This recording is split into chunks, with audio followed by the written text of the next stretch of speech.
नमस्कार दोस्तों, के एग्ज़ाम फाइट में आपका स्वागत है। कैसे हैं आप सभी?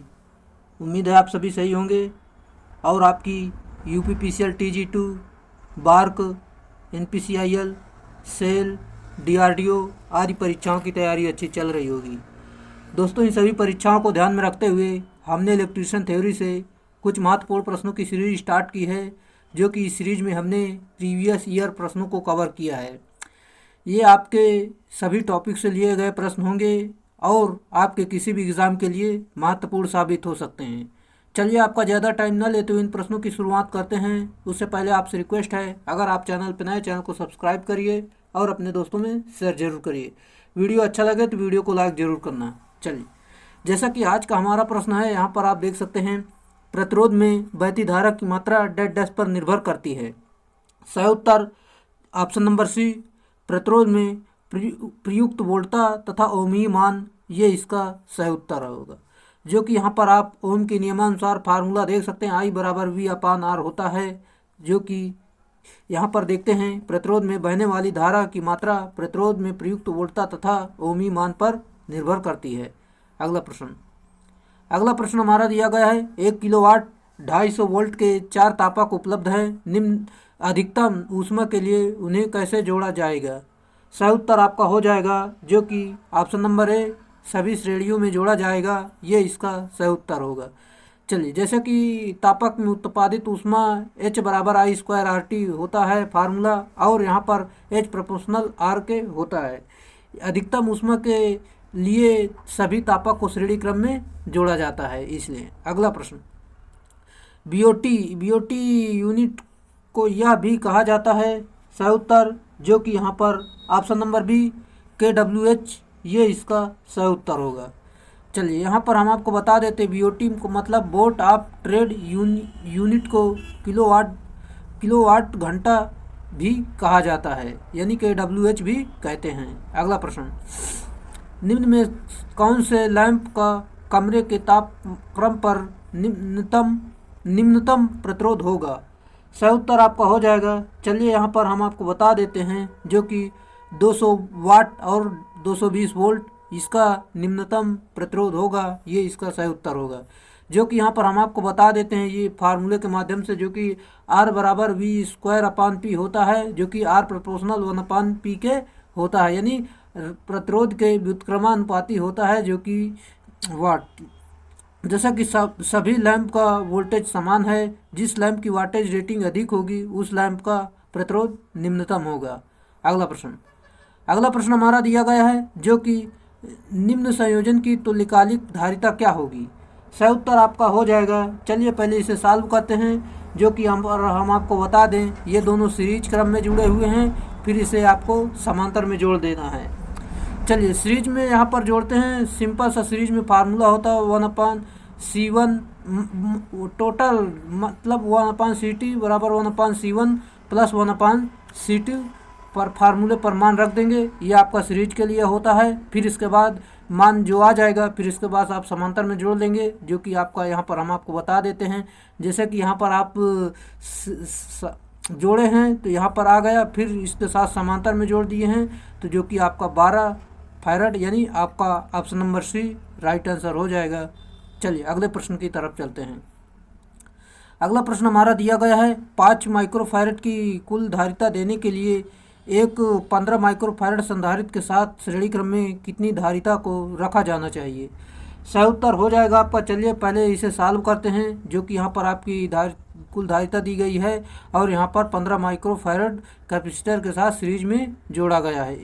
चलिए, देखते हैं यहाँ पर। जो कि यहाँ पर हम आपको बता देते हैं, जो कि कुल धारिता आपकी दी गई है 5। यहाँ पर देख सकते हैं, जो कि यहाँ पर हमें C2 निकालना है। इस प्रकार फार्मूले पर मान रख देंगे, जो कि यहाँ पर देख सकते हैं, और सॉल्व करेंगे। आपका यहाँ पर C2 निकल कर आ जाएगा, जो कि 7.5 माइक्रोफैरड राइट आंसर हो जाएगा। ऑप्शन नंबर बी सही उत्तर होगा। उम्मीद है दोस्तों आपको सवाल समझ में आ रहे होंगे। अगर सवाल समझ में आ रहे हैं तो वीडियो को लाइक जरूर करें। एक 330 पिकोफैरड धारित्र और एक 220 पिकोफैरड धारित्र दोनों एक 6 वोल्ट डीसी स्रोत के समांतर क्रम में जुड़े हुए हैं, तो 330 पिकोफैरड धारित्र विभव होगा। चलिए इसे भी देखते हैं, जो कि यहाँ पर हम आपको बता देते हैं, जो कि यहाँ पर दिया गया है C1 330 पिको फैरेड, जो कि हमने अभी आपको बताया, जो कि C2 220 पिको फैरेड। यहाँ पर वोल्टेज आपका 6 दिया गया है, जो कि यहाँ पर हम आपको बताते हैं समांतर क्रम में संयोजन में वोल्टता का मान समान रहता है, जबकि धारा का मान भिन्न भिन्न रहता है।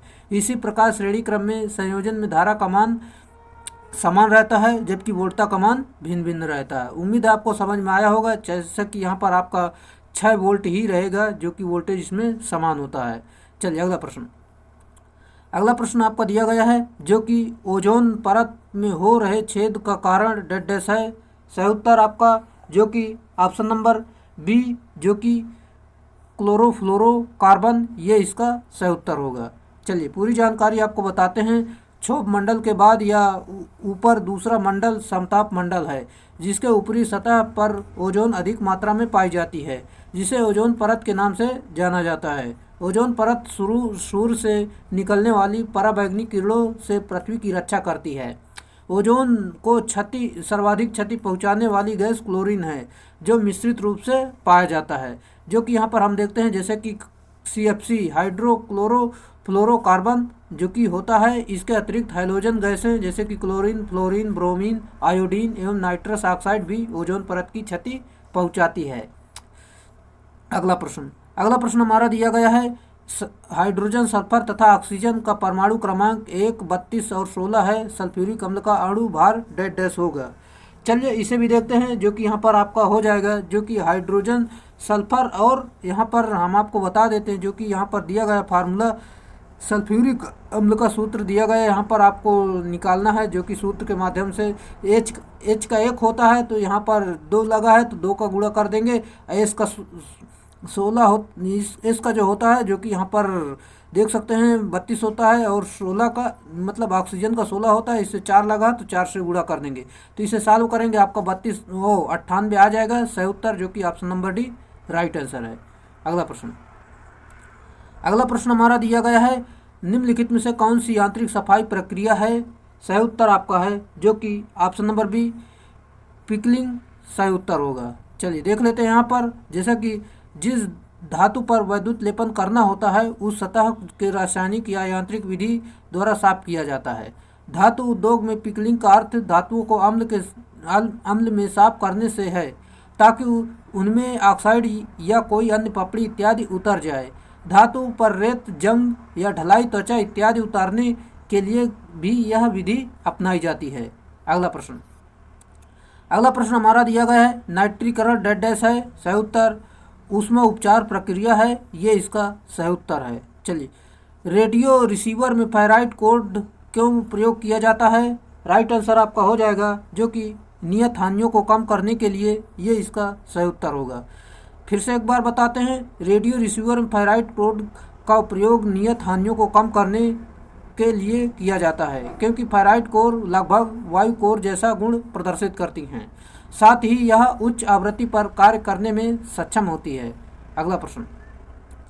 अगला जो कि दिया गया है, शुद्ध प्रेरकत्व यानी प्योर इंडक्टेंस एसी परिपथ में डेड डैश होती है। सही उत्तर जो कि यहाँ पर धारा वोल्टेज के 90 डिग्री पश्चिगामी होती है, ये इसका सही उत्तर होगा। जो कि लैगिंग में तात्पर्य धारा को वोल्टता से 90 डिग्री पीछा होना होता है। अगला है 10 ओम के प्रतिरोध और 0.05 हेनरी के प्रेरकत्व वाली एक प्रेरकत्व कुंडली 240 वोल्ट और 40 चक्र एसी मेन से जुड़ी है। यदि कुंडली द्वारा आकर्षित धारा 13 एम्पियर है तो कुंडली द्वारा खपत की गई वास्तविक शक्ति कितनी होगी। चलिए इसे सॉल्व करते हैं, जो कि यहाँ पर हम आपको बता देते हैं। जैसा कि फार्मूला आपका होता है, यहाँ पर क्या निकालना है, खपत की गई वास्तविक शक्ति। P बराबर फार्मूला होता है I²R होता है, जो कि यहाँ पर I आपका दिया गया है जो कि 13 दिया गया है, R आपका यानी यहाँ पर दिया गया है जो कि 10 ओम दिया गया है। I का यानी 13 का वर्ग कर देंगे, 10 से गुणा कर देंगे, यहाँ पर आपका हो जाएगा जो कि आपका ऑप्शन नंबर सी सही उत्तर हो जाएगा। 1690 राइट आंसर है। अगला है, चित्र में प्रदर्शित प्रतीक की पहचान करना है। सही उत्तर आपका जो कि ऑप्शन नंबर डी जो कि परिवर्ती प्रेरित, ये इसका सही उत्तर होगा। चलिए, जैसा कि 5 मिली हेनरी के स्वप्रेरण और 10 एम्पीयर की धारा वहन करने वाले चुंबकीय क्षेत्र की कॉइल में कितनी ऊर्जा संग्रहित होगी। सिंपल सा फार्मूला होता है, चलिए हम आपको बता देते हैं, 1/2 LI²। यहाँ पर देख सकते हैं जो कि सिंपल सा मान रख देना है, जैसे कि यहाँ पर आपका L दिया गया है 5 मिली हेनरी और आपकी धारा दी गई है 10, जो कि यहाँ पर हम मान रखते हैं, जो कि यहाँ पर आप देख सकते हैं 1/2 L का मान 5 दिया गया है। फिर इसके मिली का मतलब आप जानते ही होंगे, यानी आपको, चलिए हम आपको यहीं पर दिखा देते हैं, जो कि इस प्रकार देख सकते हैं, इस प्रकार सॉल्व किया गया। 1/2 गुणे 10 I² गुणे 5 का जो मान रखेंगे 5 गुणे 10⁻³ मिली का मतलब 10⁻³ होता है। इसे कैलकुलेशन करेंगे, आपका उत्तर आ जाएगा। ऑप्शन नंबर बी सही उत्तर होगा, जो कि उम्मीद आपको समझ में आया होगा। अगला है, विशिष्ट प्रतिरोध की इकाई क्या है। सही उत्तर आपका है जो कि ओम इंटू मीटर, ये इसका राइट आंसर है। अगला है, जोड़ों पर टाका लगाने का क्या प्रयोजन है। राइट आंसर जो कि यांत्रिक शक्ति को बढ़ाना, ये इसका सही उत्तर है। चलिए देख लेते हैं अगला प्रश्न। अगला प्रश्न हमारा दिया गया है, विशुद्ध परिपथ प्रतिरोध परिपथ में क्या होता है। आप सभी को पता होना चाहिए, जो कि धारा वोल्टेज के साथ फेज में होती है, ये इसका सही उत्तर होगा। चलिए फिर से एक बार बताते हैं आपको, शुद्ध प्रतिरोधी परिपथ में धारा वोल्टेज के साथ समान फेज में होती है, जिससे इनके बीच कला कोण शून्य होता है तथा शक्ति गुणांक इकाई होता है। अगला प्रश्न हमारा दिया गया है, पानी भरी बाल्टी से जब विद्युत धारा प्रवाहित की जाती है तब दोनों ही डूबे हुए तारों के पास काफ़ी बुलबुले देखे जाते हैं। इससे पता चलता है कि सप्लाई की किस्म है। सही उत्तर आपको बताना है, जो कि यहाँ पर हम आपको बता दें, जो कि यहाँ पर आपका ये डीसी धारा यानी डायरेक्ट करंट में होता है, यानी डीसी करंट में, ये इसका सही उत्तर होगा। जो कि ये तो वही दिया गया है, आप पढ़ लेना फिर से, बाकी डीसी धारा में होता है, आप जान गए होंगे। यदि 30 वोल्ट की आवश्यकता वाले अनुप्रयोग यानी एप्लीकेशन के लिए सीरीज संयोजन में मानक शुष्क सेल का उपयोग किया जाना है तो कितने सेल की आवश्यकता होगी। चलिए देखते हैं यहाँ पर, जो कि यहाँ पर आपको 20 सेल की आवश्यकता होगी। चलिए यहाँ पर आपको डिटेल से बताते हैं, जो कि दिया गया है। यदि 30 वोल्ट की आवश्यकता हेतु संयोजन श्रेणी में है तो 20 सेल की आवश्यकता होगी, क्योंकि सामान्य स्थिति में प्रत्येक सेल पर 1.5 वोल्ट मानी जाती है, जो कि यहाँ पर 30 दिया गया है। यहाँ पर देख सकते हैं, निकाल लेंगे, सिंपल सा है, आपका 20 आ जाएगा। चलिए ऑप्शन नंबर बी सही उत्तर होगा। चलिए उम्मीद आपको समझ में आया होगा। चलिए अगला प्रश्न, मिनिएचर बैटरी का इस्तेमाल साधारणतः किसमें होता है। सही उत्तर आपका है, जो कि यहाँ पर इलेक्ट्रिक घड़ी में होता है, ये इसका सही उत्तर होगा। अगला है, स्थिर वोल्टेज स्रोत में है, क्या है आपको बताना है, जो कि आंतरिक प्रतिरोध निम्न होता है, ये इसका सही उत्तर होगा। चलिए जैसा कि यहाँ पर हम आपको बता दें, स्थिर वोल्टेज स्रोत में आंतरिक प्रतिरोध शून्य तथा स्थिर धारा स्रोत में आंतरिक प्रतिरोध अनंत होता है। चलिए अगला प्रश्न आपका, निम्नलिखित में से कौन सा अनियन का एक उदाहरण है। राइट आंसर आपका हो जाएगा ऑप्शन नंबर डी, जो कि कैल्शियम, ये इसका सही उत्तर होगा। अगला है, अगला आपका दिया गया है, एक सब स्टेशन में बैटरी का फलन क्या होता है। राइट आंसर आपका हो जाएगा, जो कि सर्किट को ट्रिप करने की शक्ति, ये इसका सही उत्तर होगा। अगला है, निम्नलिखित में से किस उपकरण में बैटरी की आवश्यक घटक होती है। सही उत्तर आपका है, जो कि यूपीएस, ये इसका राइट आंसर होगा। यूपीएस का जो पूरा नाम होता है अनइंटरप्टेबल पावर सप्लाई होता है, और बैटरी एक आवश्यक घटक होती है। इसे हम आम जीवन में कंप्यूटर के साथ देख सकते हैं, जो अनियमित सप्लाई के लिए प्रयुक्त की जाती है, ताकि पावर जाने की स्थिति में अनवरत सप्लाई जारी रह सके। अगला है, अगला आपका दिया गया है, यहाँ पर हम देखते हैं, जैसा कि अगला प्रश्न आपका दिया गया है, रूप गुणक डैश का अनुपात है। सही उत्तर आपका है, जो कि ऑप्शन नंबर डी, जैसे कि आरएमएस वैल्यू और एवरेज वैल्यू यानी औसत मान, यानी आपका आरएमएस मान से औसत मान, ये इसका सही उत्तर होगा। जैसा कि रूप गुणांक बराबर फार्मूला होता है आरएमएस मान अपान औसत मान होता है। चलिए यहाँ पर रूप गुणांक का मान जो होता है 1.11 होता है। जैसा कि यहाँ पर श्रृंग यानी पीक फैक्टर बराबर आपका होता है उच्चतम मान अपान आरएमएस मान होता है, जो कि इस प्रकार साइन वेव के लिए यहाँ पर निकालेंगे तो 1.414 आता है। अगला प्रश्न हमारा दिया गया है, शुद्ध साइंस तरंग संकेतों का आकृति गुणांक है। राइट आंसर आपका हो जाएगा ऑप्शन नंबर यहाँ पर डी, जो कि 1.11 ये इसका सही उत्तर होगा। चलिए यहाँ पर सिंपल सा वही फॉर्म फैक्टर बराबर निकालेंगे RMS वैल्यू अपान औसत मान। यहाँ पर देख सकते हैं जो कि इस प्रकार रखेंगे, यहाँ पर आप मान रख के जो कि इस प्रकार आप निकाल सकते हैं। चलिए हम अगले प्रश्न की तरफ चलते हैं, जो कि आप यहाँ पर समझ लेना, जो कि इतना बड़ा कैलकुलेशन करने में थोड़ा देरी लगती है, इसलिए आप अपने आप कर सकते हैं। अगला है, एसी सर्किट में पावर घटक निम्नलिखित में से किस के बराबर होती है? सही उत्तर वोल्टेज और करंट के बीच के कोण को कोसाइन, ये इसका सही उत्तर होगा। Option number B right answer है।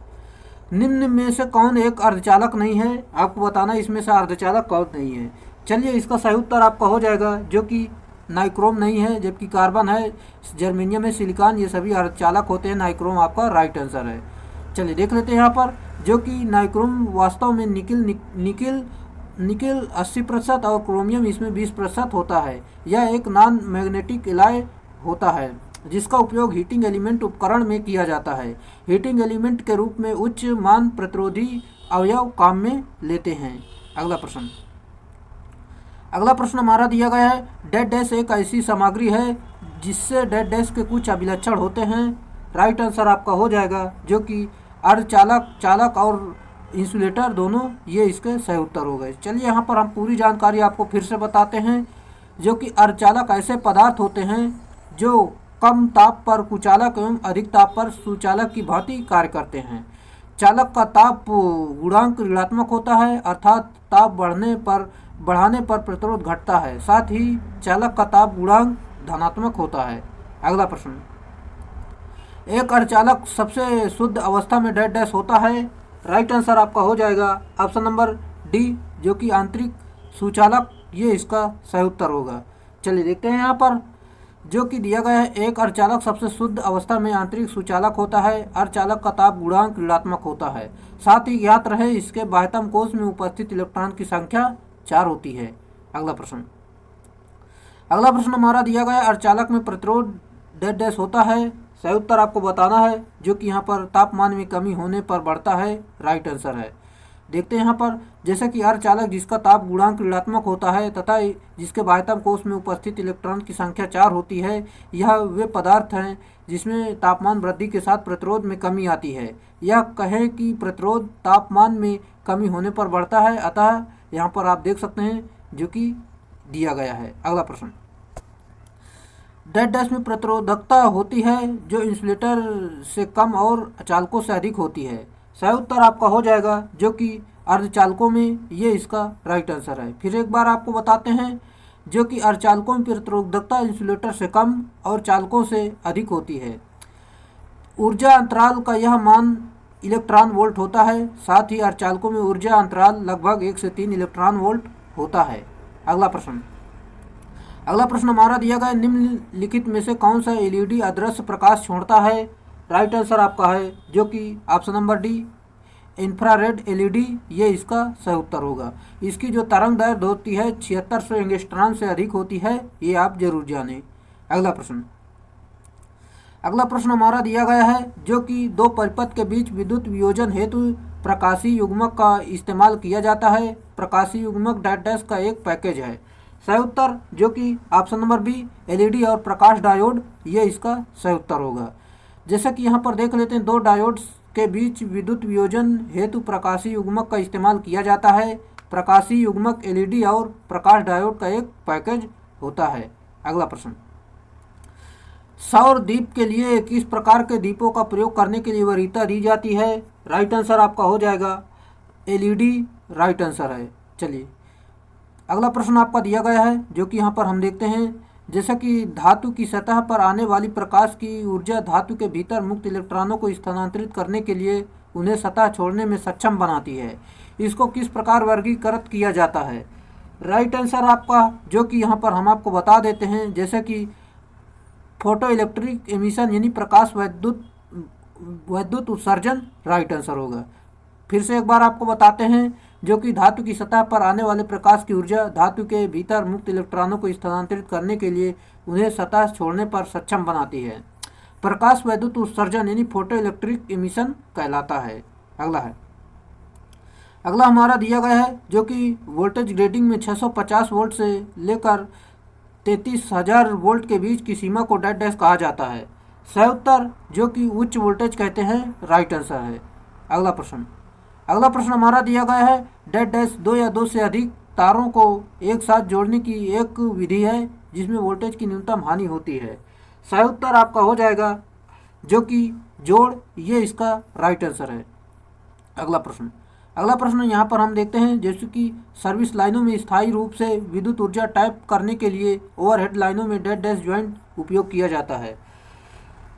ब्रिटानिया जोड़ में करते हैं, ये इसका सही उत्तर होगा। चलिए ब्रिटानिया जोड़ के बारे में कुछ जानकारी देखते हैं यहाँ पर, जो कि इस जोड़ का उपयोग सिरोपरी लाइन द्वारा सेवाएं रेखाओं के लंबवत विद्युत ऊर्जा के अंत निष्कासन के लिए किया जाता है।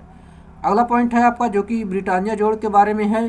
जैसा कि सिरोपरी लाइन में जहां अधिक तन्यता की आवश्यकता होती है, यहां पर 4 mm अथवा अधिक व्यास के एकल चालक प्रयुक्त होता है।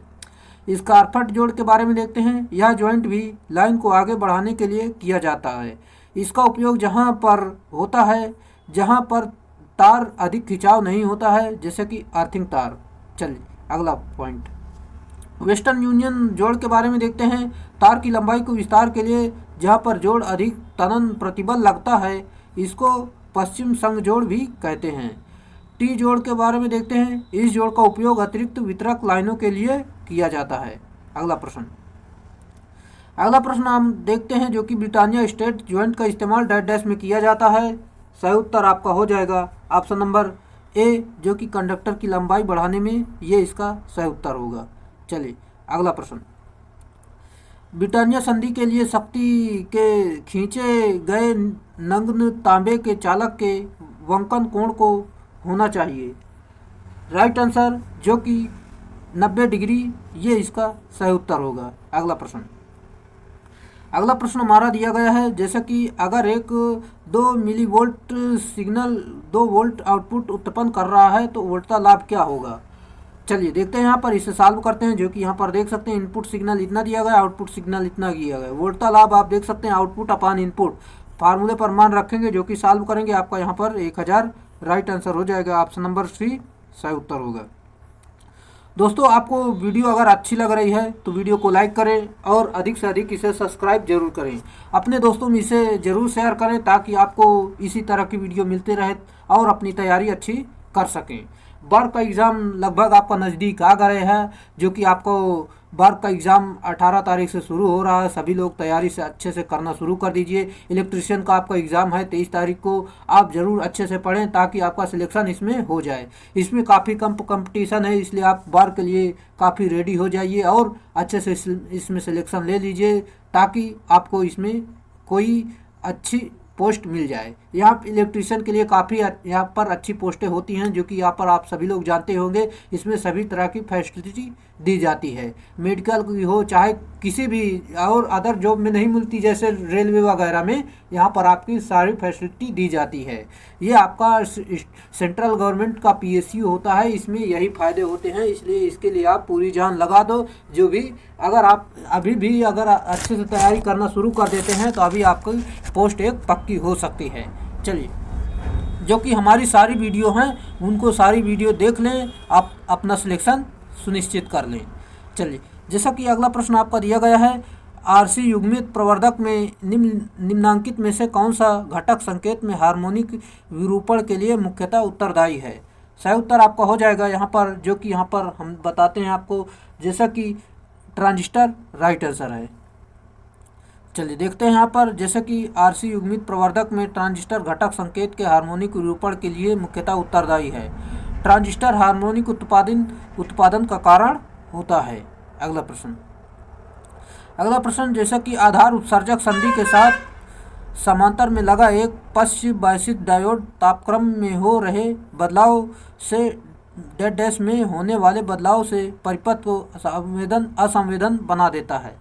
राइट आंसर आपका है, जो कि यहाँ पर ICO, ये इसका सही उत्तर होगा। चलिए देखते हैं। चलिए हम अगले प्रश्न की तरफ चलते हैं, आप उससे देख लेना। जैसा कि किस प्रकार के लाभ हेतु CB विन्यास का प्रयोग किया जाता है। राइट आंसर आपका है, जो कि यहाँ पर विभव सही उत्तर होगा। चलिए अगला प्रश्न। अगला प्रश्न हमारा दिया गया है जो कि वोल्टेज डिवाइडर बायस प्रदान करता है। सही उत्तर जैसा कि एक स्थिर क्यू पॉइंट राइट आंसर है। चलिए अगला है, किसी डीसी मशीन में रोटर शाफ्ट से डेड डैश होता है। सही उत्तर जो कि किया, ये इसका सही उत्तर होगा। जैसा कि यहाँ पर कुंजी या की एक मशीन तत्व है जो एक घूर्णन मशीन तत्व को शाफ्ट से जोड़ने के लिए उपयोग की जाती है। कुंजी दो भागों के मध्य सापेक्ष घूर्णन को रोकती है। अगला है, जैसा कि रोटर शाफ्ट को मदद करने के लिए इस्तेमाल होने वाली बियरिंग आमतौर पर डेड डैश होते हैं। सही उत्तर जैसा कि यहाँ पर हम आपको बता दें, बॉल बेयरिंग राइट आंसर है। चलिए अगला प्रश्न। अगला प्रश्न हमारा दिया गया है जो कि यहाँ पर आप देख सकते हैं, एक डायग्राम बना हुआ है, आपको बताना है इसमें क्या है, जो कि बी और ए दोनों के बारे में बताना है। निम्न में से ए और बी डीसी जनरेटर के किस भाग को प्रदर्शित करता है। चलिए यहाँ पर आपको बताना है, जो कि यहाँ पर हम आपको बता देते हैं। जैसा कि यहाँ पर आपका ये इंटरपोल और मुख्य पोल होते हैं, ये इसका सही उत्तर होगा। चलिए अगला प्रश्न। अगला प्रश्न हमारा दिया गया है जो कि यहाँ पर आपको बताते हैं, निम्नलिखित कथनों को पढ़े और उसका सही उत्तर आपको सिलेक्ट करना है।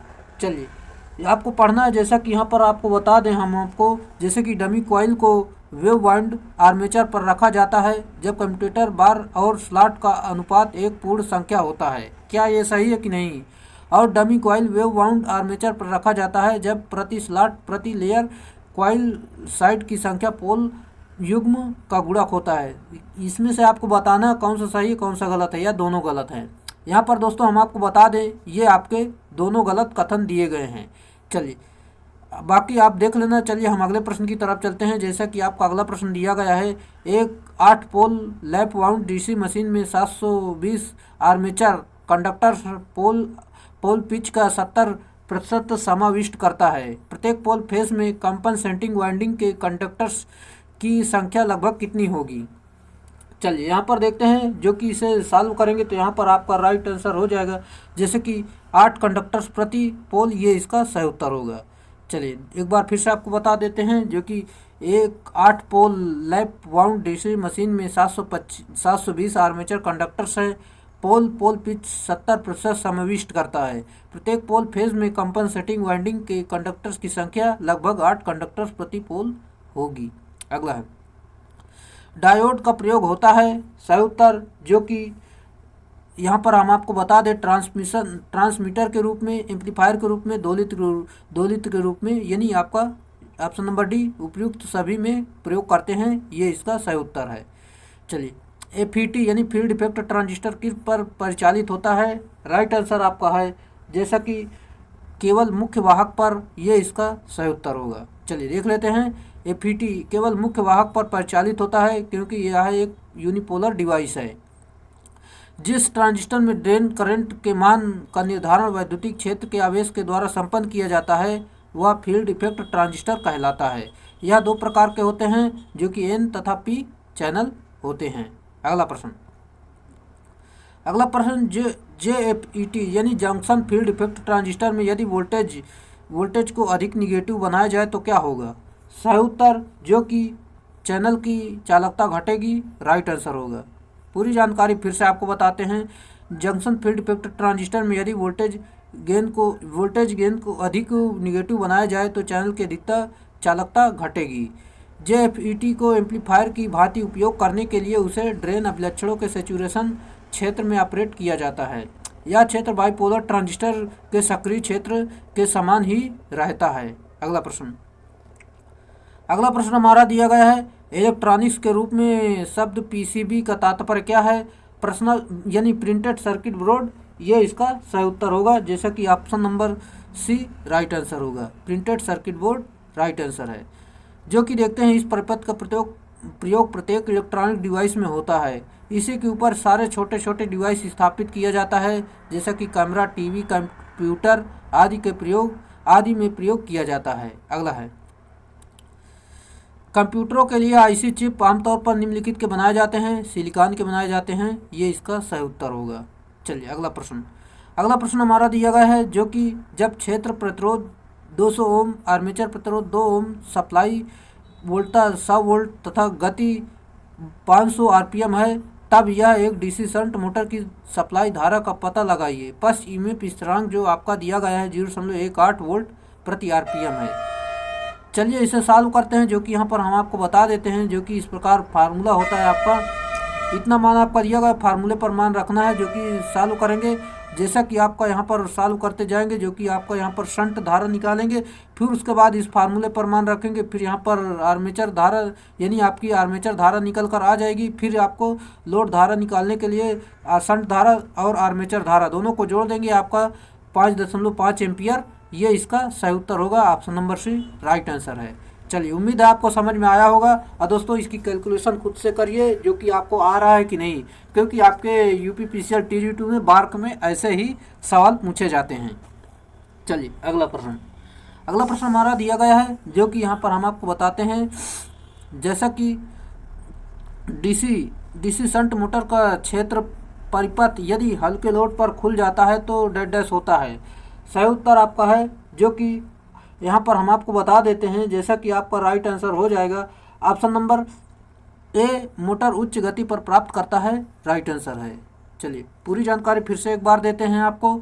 डीसी शंट मोटर का क्षेत्र परिपथ यदि हल्के लोड पर खुल जाता है तो मोटर उच्च गति पर प्राप्त होती है, क्योंकि यह n प्रोपोर्शनल 1/, फ्लक्स आता है। यदि फ्लक्स का मान एकाएक कमी हो जाती है तो गति अपरिहार्य रूप से बढ़ती है। साथ ही यह भी ज्ञात रहे कि शंट मोटर नियत गति पर परिचालित मोटर होती है, इसे स्थिर फ्लक्स मोटर भी कहा जाता है। अगला प्रश्न, किसी डीसी शंट मोटर में यदि टर्मिनल वोल्टेज को आधा कर दिया जाता है और टार्क समान बना रहता है तो डैश होगा। सही उत्तर, जो कि यहाँ पर हम देखते हैं ऑप्शन नंबर डी, गति आधी हो जाएगी और आर्मेचर करंट दोगुना हो जाएगा। ये इसका सही उत्तर होगा। चलिए देखते हैं, जो कि इस प्रकार दिया गया है। डीसी शंट मोटर में यदि टर्मिनल वोल्टेज को आधा कर दिया जाता है और टार्क को समान बना रहता है तो मोटर की गति आधी हो जाएगी तथा आर्मेचर करंट दुगना हो जाएगा। इस मोटर में फील्ड वाइंडिंग आर्मेचर के समांतर में लगी होती है। फील्ड वाइंडिंग में टर्नों की संख्या अधिक तथा तार बारीक होते हैं। अगला आपको दिया गया है, जो कि यहाँ पर हम देखते हैं। जैसा कि किसी एसी जनरेटर तथा डीसी जनरेटर में एक मूलभूत अंतर क्या है। जैसा कि इसका सही उत्तर आपका हो जाएगा, जो कि हम आपको बता देते हैं। चलिए, जो कि यहाँ पर आपका राइट आंसर है। एसी जनरेटर में स्लिप रिंग होते हैं, जबकि डीसी जनरेटर में दिक् परिवर्तक यानी कम्यूटेटर होते हैं। पूरी जानकारी यहाँ पर आपको बताते हैं, जो कि दिया गया है। किसी एसी जनरेटर में डीसी जनरेटर में मूलभूत अंतर यह है कि एसी जनरेटर में सर्पी वाला यानी स्लिप रिंग होते हैं, जबकि डीसी जनरेटर में कम्यूटेटर होता है। और एसी जनरेटर में स्लिप रिंग की सहायता से क्षेत्र तथा उत्तेजन हेतु डीसी सप्लाई दी जाती है। अगला है, एसी जनरेटर में कम्यूटेटर का कार्य आर्मेचर चालक में उत्पन्न एसी को डीसी में बदलना होता है। अगला प्रश्न हमारा दिया गया है, जो कि इस प्रकार का है। डीसी जनरेटर के आर्मेचर कोर को पटलित क्यों करते हैं। राइट आंसर आपका हो जाएगा, जो कि आपका ऑप्शन नंबर सी, जो कि भावर धारा हानियों को कम करने के लिए करते हैं। ये इसका सही उत्तर होगा। चलिए, भावर धारा हानि का फार्मूला आप देख सकते हैं, जो कि इस प्रकार दिया गया है। भावर धारा हानि क्रोड में उत्पन्न अधिकतम फ्लक्स घनत्व वर्ग के समानुपाती होता है। अगला पॉइंट है आपका, भावर धारा हानि के प्रदाय वोल्टता की आवृत्ति के वर्ग के समानुपाती होता है, जो कि यहाँ पर देख सकते हैं। अगला पॉइंट, जो कि भावर धारा हानि लव पत्ती या क्रोड की मोटाई टी के वर्ग के समानुपाती होती है। अगला प्रश्न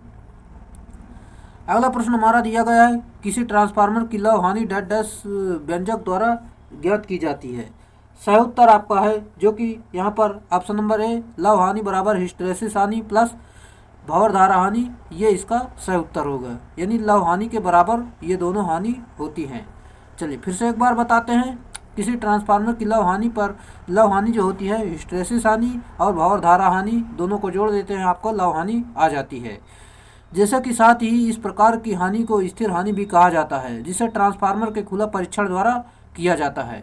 अगला प्रश्न, ट्रांसफार्मर के पूर्ण लोड ताम्र हानि यानी कॉपर लॉस और लव हानि आयरन लॉस क्रमशः 6400 वाट और 5000 वाट है। आधे लोड पर ताम्र हानि, कॉपर लॉस और लव हानि यानी आयरन लॉस क्रमशः कितनी होगी। चलिए देखते हैं यहाँ पर, जो कि यहाँ पर हम सॉल्व करके इसे दिखाते हैं। जैसा कि यहाँ पर हम आपको बता देते हैं, जो कि डिस्क्रिप्शन के माध्यम से, जो कि यहाँ पर जानते हैं पूर्ण भार पल्लव हानि सर्वत्र समान रहता है, जो कि इस प्रकार आपका यहाँ पर समान रहेगा। जैसे कि यहाँ पर देख सकते हैं इस प्रकार सॉल्व किया गया है। इस प्रकार आपका सॉल्व करेंगे तो आपका यहाँ पर ऑप्शन नंबर सी 1600 वाट और 5000 वाट, यानी आपकी ये आपकी समान रहती है, यानी आपकी लव हानि आपकी समान रहती है। जबकि कॉपर लॉस में आपका ये फार्मूले पर मान रखेंगे तो आपका यहाँ पर आ जाएगा, जो कि 1600 वाट ये इसका आ जाएगा, यानी option number C right answer होगा। उम्मीद है आपको समझ में आया है। अगर समझ में आया है तो वीडियो को लाइक कर दीजिए। अगला है, ट्रांसफार्मर में घर्षण और वायु घर्षण हानियाँ होती हैं। सही उत्तर जो कि आपको जानना चाहिए, जो कि इसमें शून्य हानियाँ होती है, घर्षण हानि कोई नहीं होती है। और इसमें सिर्फ 2 हानियाँ होती हैं, जो कि घूर्णन हानि तो होती ही नहीं, लव हानि और ताम्र हानि इसमें होती है। जैसा कि ट्रांसफार्मर एक स्थैतिक युक्ति है, जहाँ पर युक्ति से तात्पर्य ऐसी मशीन है जहाँ घूर्णी हिस्सा ना हो। अतः इस प्रकार की युक्ति घर्षण और वायु घर्षण हानियाँ शून्य होती हैं।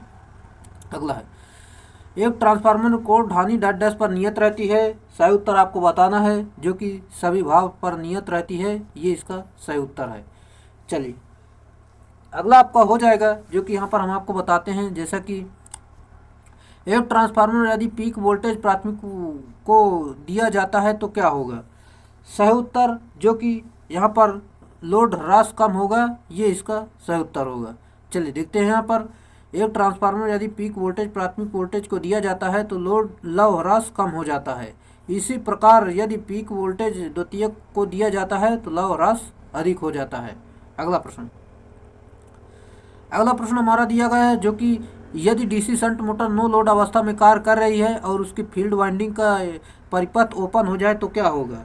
सही उत्तर आपका है, जो कि यहाँ पर हम आपको बता देते हैं। जैसा कि मोटर की घूर्णन गति बहुत अधिक हो जाएगी, ये इसका सही उत्तर होगा। चलिए देख लेते हैं यहाँ पर, यदि डीसी मोटर को नो लोड अवस्था में कार्य कर रही है और फील्ड वाइंडिंग का परिपथ ओपन हो जाए तो मोटर घूर्णन की गति बहुत अधिक हो जाएगी, क्योंकि फ्लक्स का मान बहुत ही कम होता है, जो कि यहाँ पर गति आपकी फ्लक्स के व्युत्क्रमानुपाती होती है। अगला प्रश्न आपको बताना है, दिए गए चित्र में निम्न में से डीसी मोटर की कौन सी खराबी का पता लगाया जा रहा है। चलिए इसमें आपको बताना है कि इसमें कौन सी खराबी पता लगाई जा रही है। चलिए यहाँ पर हम आपको बता देते हैं, जो कि यहाँ पर ग्राउंड फील्ड कॉइल टेस्ट, ये इसका सही उत्तर होगा। चलिए, मोटर की रेटिंग किस में मापी जाती है। सिंपल सा है, सभी को पता होना चाहिए, जो कि एचपी में, ये इसका सही उत्तर होगा। एचपी का मतलब हार्स पावर होता है। यहाँ पर हम आपको बता देते हैं, जनरेटर की जो रेटिंग होती है केवीए यानी किलोवाट में, और ट्रांसफार्मर की रेटिंग केवीए में होती है। अगला है, फैन मोटर परिपथ में स्थायी कैपेसिटर का प्रयोग करने का कारण क्या होता है। सही उत्तर जो कि टॉर्क के लिए फेज का स्प्लिटिंग, ये इसका सही उत्तर होगा। चलिए, फैन मोटर परिपथ में स्थायी कैपेसिटर का प्रयोग किए जाने का कारण टॉर्क के लिए फेज का स्लिप करना होता है। इस प्रक्रिया में प्रयुक्त मोटर सिंगल फेज होती है, जो स्वतः चलती नहीं होती है। साथ ही प्रारंभिक स्वतः घूर्णन नहीं होता है, इसलिए इसमें कैपेसिटर लगाया जाता है और फेज को विभक्त किया जाता है, तभी आपकी मोटर स्टार्ट हो जाती है। किस मोटर में अर्ध कुंडली लपेटना होता है। सही उत्तर जो कि यहाँ पर आपको पता होना चाहिए, राइट आंसर हो जाएगा। जैसे कि सीलिंग फैन, ये इसका सही उत्तर होगा। सीलिंग फैन का प्रयोग अर्ध यानी हाफ कुंडली लपेटना होता है, क्योंकि सीलिंग फैन में सिंगल फेज मोटर कम काम में ली जाती है, जिससे मेन तथा स्टार्टिंग वाइंडिंग परस्पर 90 डिग्री अंश दूर होती है, जिससे कि स्टार्टिंग टॉर्क के लिए सापेक्ष घूर्णी चुंबकीय क्षेत्र बनाया जाता है। अगला प्रश्न, स्थायी स्लिप्ड कैपेसिटर मोटर यानी स्लिप्ड कैपेसिटर मोटर के लिए निम्नलिखित में से कौन सा गलत है। इसमें आपको बताना कौन सा गलत है। जैसा कि इसमें आपको बता देते हैं, इसकी दक्षता उच्च होती है, यानी इसकी दक्षता उच्च होती है, आपको सही है। इसमें उच्च पुल आउट टार्क होता है, ये भी आपका सही है। यह विद्युत अपघटनी संधारित्र का उपयोग करता है, ये आपका गलत है, यानी ऑप्शन नंबर सी आपका सही उत्तर होगा। इसमें स्टेटर की 2 वाइंडिंग होती है, ये आपका सही है, यानी कि आपका option number C right answer होगा, यानी आपका यही गलत दिया गया है। अगला है, निम्नलिखित में से कौन सी फ्रैक्शनल हार्स पावर मोटर एक समान बलाघूर्ण और रव विहीन संचालन वाली संतुलित दो फेज मोटर के रूप में संचालित होती है। सही उत्तर आपका हो जाएगा, जो कि यहाँ पर हम आपको बता दें, ऑप्शन नंबर सी स्थायी स्लिप्ड कैपेसिटर राइट आंसर है। चलिए देख लेते हैं यहाँ पर एक बार फिर से। स्थायी स्लिप्ड संधारित्र यानी कैपेसिटर मोटर एक नियत बलाघूर्ण और रवहीन संचालित वाली संतुलित दो फेज मोटर होती है। अगला प्रश्न, एकल मान संधारित्र प्रवर्तित और एवं संचालित सिंगल फेज प्रेरण मोटर के संबंध में इनमें से कौन सा विकल्प सही नहीं है। चलिए इसमें आपको बताना इसमें से कौन सा सही नहीं है। चलिए यहाँ पर हम आपको बता दें, जैसे कि इसे ओवरलोड की स्थिति में संचालित किया जा सकता है, ये बिल्कुल सही है आपका, और इसे भारी लोड के साथ प्रवर्तित किया जा सकता है, यही आपका गलत दिया गया है। यह कम शोर के साथ संचालित होती है, ये भी आपका सही है। यह उच्च दक्षता के प्रदान करती है, ये भी आपका सही है। यानी ऑप्शन नंबर बी ये आपका सही नहीं है। चलिए अगला प्रश्न, दी गई मोटर में सबसे उच्च शुरुआती बलाघूर्ण वाली मोटर का चयन करना है। चलिए इसमें आपको बताना है इसमें सबसे ज़्यादा टॉर्क किसका होता है, उच्च होता है। सही उत्तर capacitor start capacitor run motor right answer है। अगला प्रश्न हमारा दिया गया है, जो कि यहाँ पर 200 वोल्ट एसी और 10:1 टर्न अनुपात ट्रांसफार्मर को गलती से 200 वोल्ट डीसी सप्लाई से जोड़ दिया जाता है, तो परिणाम स्वरूप क्या होगा। यहाँ पर आपकी सिंपल सा है, एसी को डीसी देंगे तो यहाँ पर आपकी प्राथमिक वाइंडिंग क्षतिग्रस्त हो जाएगी यानी खराब हो जाएगी, ये इसका सही उत्तर होगा। ट्रांसफार्मर सिर्फ एसी पर कार्य करता है। चलिए ट्रांसफार्मर केवल एसी पर कार्य करता है, यदि डीसी स्रोत से जोड़ दिया जाए तो परिवर्तित फ्लक्स नहीं होता है, जिससे कि उसमें बहुत अधिक हानि होने के कारण प्राइमरी वाइंडिंग जल जाएगी। यहाँ पर आपकी फ्रीक्वेंसी डीसी में जो होती है 0 होती है, इसलिए यहाँ पर आप जान सकते हैं, इसलिए वाइंडिंग जल जाएगी। चलिए ट्रांसफार्मर के प्राथमिक व द्वितीयक परिपथ के बीच चुंबकीय कपलिंग को डेड डैश से बढ़ाया जा सकता है। सही उत्तर आपका हो जाएगा, जो कि यहाँ पर ऑप्शन नंबर सी, जैसे कि निम्न रिएक्टेंस सामग्री का कोर उपयोग करने के लिए, ये इसका सही उत्तर होगा। चलिए यहाँ पर हम आपको बता देते हैं, निम्न रिएक्टेंस सामग्री का कोर उपयोग करके ट्रांसफार्मर प्राथमिक व द्वितीयक परिपथ के बीच चुंबकीय कपलिंग को बढ़ाया जा सकता है। अगला प्रश्न, यदि सीटी की रेटिंग 100 एम्पियर प्रति 5 एम्पियर हो तो गुणन घटक के डेड डैश होगा। सही उत्तर आपका हो जाएगा। चलिए इसे देखते हैं, जो कि यहाँ पर आपका फार्मूला होता है, जैसे कि यहाँ पर हम आपको बता देते, गुणक घटक बराबर प्राथमिक धारा अपान द्वितीयक धारा, यानी प्राथमिक द्वितीयक का भाग दे देंगे, आपका 20 सही उत्तर हो जाएगा। अगला प्रश्न, एक इंस्ट्रूमेंट ट्रांसफार्मर के भार को कैसे व्यक्त किया जाता है। सही उत्तर, जो कि आभासी शक्ति, यानी आभासी शक्ति इसका सही उत्तर होगा।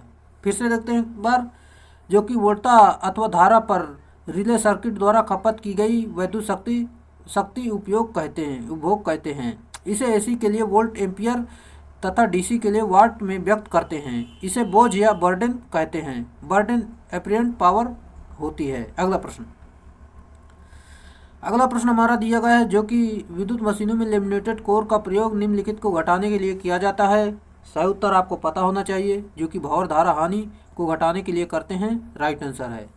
चलिए देख लेते हैं, यहाँ पर विद्युत मशीनों में लेमिनेटेड का प्रयोग एडी करंट लॉसेस घटाने के लिए किया जाता है, जबकि हिस्टैरिसीस लॉसेस पर कोई प्रभाव नहीं पड़ता है, यह दोनों ही कोर लॉसेस होते हैं। अगला प्रश्न, इंडक्शन मोटर पर ब्लॉक्ड रोटर टेस्ट का इस्तेमाल डेड डैश का पता लगाने के लिए किया जाता है। सही उत्तर, जो कि यहाँ पर रिसाव इम्पीडेंस, शॉर्ट सर्किट पर पावर फैक्टर और starting torque of motor, rated voltage में शॉर्ट सर्किट करंट, यानी ऑप्शन नंबर ई, ये सभी इसका सही उत्तर होगा। चलिए फिर से एक बार बताते हैं आपको, जो कि इंडक्शन मोटर पर ब्लॉक्ड रोटर टेस्ट का इस्तेमाल रिसाव इम्पीडेंस, शॉर्ट सर्किट पर पावर फैक्टर, रेटेड वोल्टेज में शॉर्ट सर्किट करंट को पता लगाने में किया जाता है। अगला प्रश्न हमारा दिया गया, इंडक्शन मोटर पर ब्लॉक्ड रोटर टेस्ट ट्रांसफार्मर पर डेड डैश टेस्ट के समान होता है। सही उत्तर आपको पता होना चाहिए, जो कि शॉर्ट सर्किट राइट आंसर है। चलिए पूरी जानकारी फिर से एक बार देखते हैं, जैसे कि इंडक्शन मोटर पर blocked rotor test transformer short circuit test के समान होता है। इस मोटर को लॉक रोटर टेस्ट या स्टॉल्ड टॉर्क टेस्ट के रूप में जाना जाता है। इस परीक्षण के समान वोल्टेज पर शॉर्ट सर्किट करंट तथा शॉर्ट सर्किट पर पावर फैक्टर, टोटल लीकेज रिलक्शन और मोटर का स्टार्टिंग टॉर्क मिल सकता है। अगला प्रश्न हमारा दिया गया है, 3 फेज इंडक्शन मोटर पर किए गए अवरुद्ध गुणक परीक्षण विद्युत निवेश लगभग डैश के बराबर होता है। सही उत्तर जो कि कुंडलों यानी वाइंडिंग में I2R हानि, ये इसका सही उत्तर होगा। अगला प्रश्न, डैश को कम करने के लिए 3 फेज इंडक्शन मोटर के स्टेटर कोर को परतदार किया जाता है। सही उत्तर आपको पता होना चाहिए जो कि यहाँ पर एडी करंट लॉसेस, ये इसका सही उत्तर होगा। चलिए यहाँ पर एक बार फिर से आपको बताते हैं, हिस्टैरिसीस लॉस को कम करने के लिए 3 फेज इंडक्शन मोटर स्टेटर को कोर परतदार किया जाता है और किसी भी कोर पर बार बार चुंबकित व विचुंबकित हो जाने पर हुई हानियों को हिस्टैरिसीस हानि कहते हैं।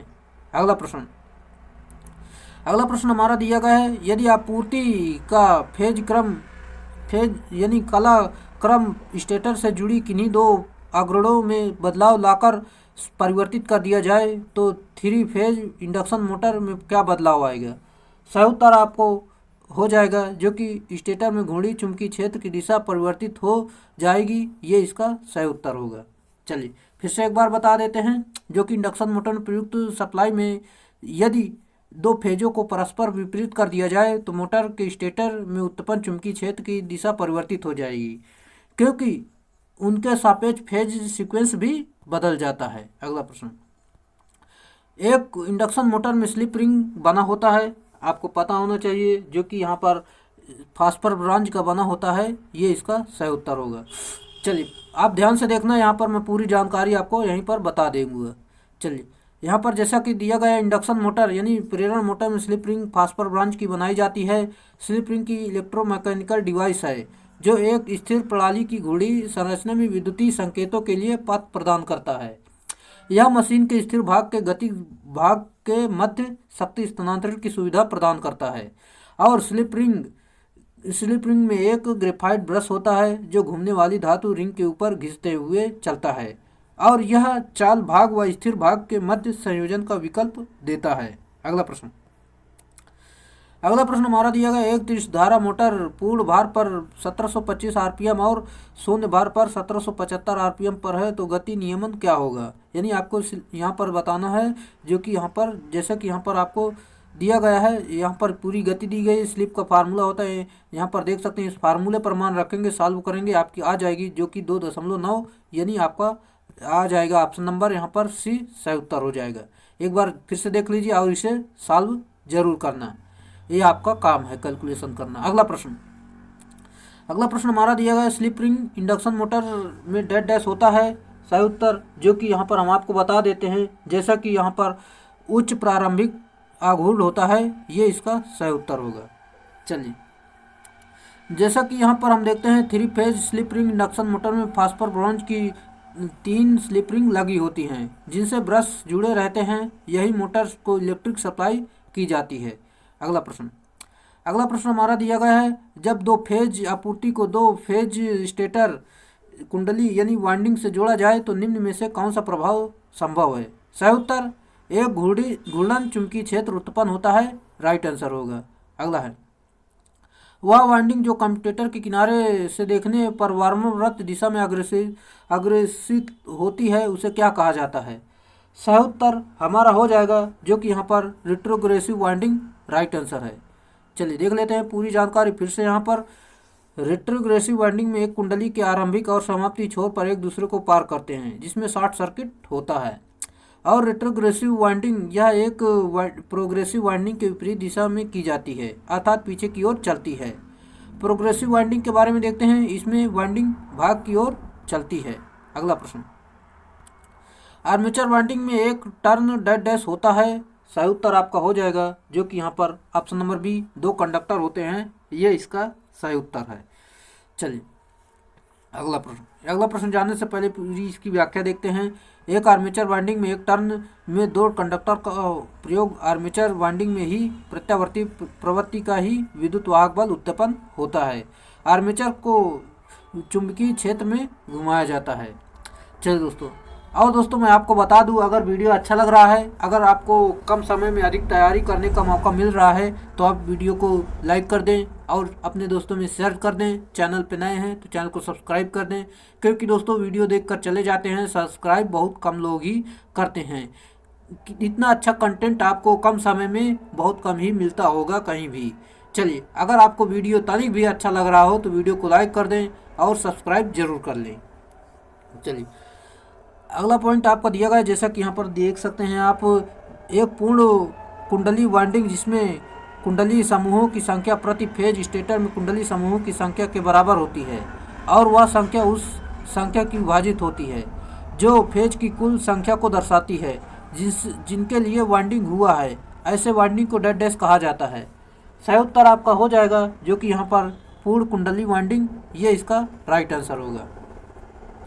चलिए देख लेते हैं यहाँ पर, एक पूर्ण कुंडली वाइंडिंग जिसमें कुंडली समूहों की संख्या प्रति फेज स्टेटर में कुंडली समूहों की संख्या बराबर होती है और वह संख्या उस संख्या से विभाजित होती है जो फेज की कुल संख्या को दर्शाती है, जिनके लिए वाइंडिंग पूर्ण कुंडली वाइंडिंग कहलाती है। अगला प्रश्न, वो वाइंडिंग जिसमें प्रत्येक स्लॉट में केवल एक साइड होती है उसे डेड डैश कहा जाता है। सही उत्तर हमारा हो जाएगा, जो कि यहाँ पर ऑप्शन नंबर सी, एकल परत वाइंडिंग राइट आंसर होगा। अगला प्रश्न, कुंडली 1 का अंतिम लीड कॉइल के आरंभिक हिस्से से जुड़कर उसे एक ध्रुव अंतराल के समान अंतर पर रखने को कहते हैं। सही उत्तर सरल चढ़ाव कुंडली, ये इसका राइट आंसर होगा। अगला प्रश्न, टेस्ला कुंडली एक है, आपको बताना है क्या है। जैसा कि आपका सही उत्तर हो जाएगा, ये उच्च आवृत्ति रेजोनेंट ट्रांसफार्मर है, राइट आंसर है। अगला प्रश्न हमारा दिया गया है, जो कि मोटर परिपथ में ब्रेकर हेतु चक्र को बंद करने का समय क्या है। सही उत्तर आपका हो जाएगा, जो कि 0.01 सेकंड, ये इसका सही उत्तर होगा। अगला है, 3 फेज प्रेरण मोटर की स्लिप प्रतिशतता होती है। सही उत्तर आपका हो जाएगा, जो कि यहाँ पर हम आपको बता दें, जैसा कि NS माइनस NR/NS गुणे 100, ये इसका सही उत्तर होगा, जो कि इस प्रकार आप देख सकते हैं। अगला प्रश्न हमारा दिया गया है, जैसा कि यहाँ पर हम आपको बता देते हैं, जो कि निम्न में से कौन सा उपस्कर प्रेरक प्रतिघाती पावर ड्रा करता है। सही उत्तर आपका हो जाएगा, जैसा कि यहाँ पर आपका राइट आंसर है, जैसे कि 3 phase induction motor right answer है। अगला प्रश्न हमारा दिया गया है, जो कि यहाँ पर इंडक्शन मोटर निम्नलिखित पर चलती है, राइट आंसर होगा, जो कि आपको पता होना चाहिए। इंडक्शन मोटर जो होती है वो तुल्यकालिक स्पीड से कम पर चलती है, ये इसका सही उत्तर होगा। जैसा कि इनमें से कौन सा LED का एक प्रयोग होता है, राइट आंसर आपका है, जो कि यहाँ पर इंडिकेटर को ऑन और ऑफ करना और 7 सेगमेंट डिस्प्ले करना, ट्रैफिक लाइट, मोटरसाइकिल, ये सभी इसका सही उत्तर होगा। अगला प्रश्न, कौन सी LED अदृश्य प्रकाश उत्सर्जित करती है। सही उत्तर हो जाएगा, जो कि यहाँ पर फॉस्फर आधारित लेजर यानी लीड और बैकलर लीड, ट्राई कलर लीड यानी इंफ्रारेड, यानी आपको इसमें ऑप्शन है इंफ्रारेड LED, ये इसका सही उत्तर होगा। जैसा कि इंफ्रारेड LED असंख्य प्रकाश उत्सर्जित करती है, क्योंकि इसकी आवृत्ति रेंज जो होती है 300 गीगाहर्ट्ज से लेकर 300 THz होती है, टेट्रा हर्ट्ज। चलिए अगला प्रश्न हमारा दिया गया है, जो कि दिया गया चित्र में आपको अभिलक्षण वक्र किसको दर्शाता है। सही उत्तर आपका है, जो कि यहाँ पर LED सही उत्तर होगा। चलिए देख लेते हैं यहाँ पर पूरी जानकारी, जो कि LED अर्थात लाइट इमिटिंग डायोड का इसकी प्रचाल वोल्टा मिलीवोल्ट में होती है। LED का प्रयोग वर्तमान में निर्मित टेलीविजन में किया जाता है। अगला प्रश्न, 2 परिपथ के बीच विद्युत वियोजन हेतु प्रकाशीय युग्मक का इस्तेमाल किया जाता है। प्रकाशीय युग्मक डेड डैश का एक पैकेज है। सही उत्तर LED और प्रकाश डायोड का युग्मक है, ये इसका सही उत्तर है। चलिए, LED की पावर रेटिंग डेड डैश में होती है, राइट आंसर आपका है, जो कि यहाँ पर मिलीवाट राइट आंसर है। चलिए अगला प्रश्न, एक LED के लिए धारा की आवश्यकता होती है। सही उत्तर आपको पता होना चाहिए, 3 और 35 मिली एम्पियर के मध्य, राइट आंसर है। अगला प्रश्न, 4 पोल और 50 हर्ट्ज का समकालिक यंत्र निम्नलिखित में से किस गति पर चल सकता है?